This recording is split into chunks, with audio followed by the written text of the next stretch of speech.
రైతు భరోసా నిధుల కోసం గత కొన్ని నెలలుగా తెలంగాణ రైతులు 1000 కళ్ళతో వేచి చూస్తున్నారు.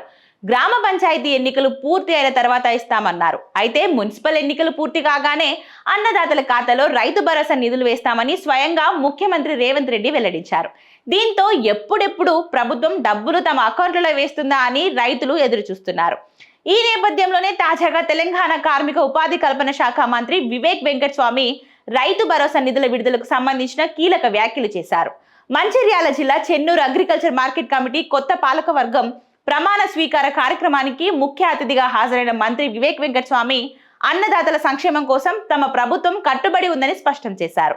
మొత్తం 9,000 కోట్ల రైతు భరోసా నిధులు అకౌంట్లలో జమ చేయనున్నట్లు మంత్రి వివేక్ వెంకటస్వామి వివరించారు. అయితే ఈ నిధులను 2 విడతల్లో పంపిణీ చేయనున్నట్లు వెల్లడించారు. ఈ నెలాఖరులోగా 4,500 కోట్లు రైతుల ఖాతాల్లో వేయనుండగా మిగిలిన 4,500 కోట్ల నిధులు వచ్చే నెలలో జమ చేయనున్నట్లు తెలిపారు.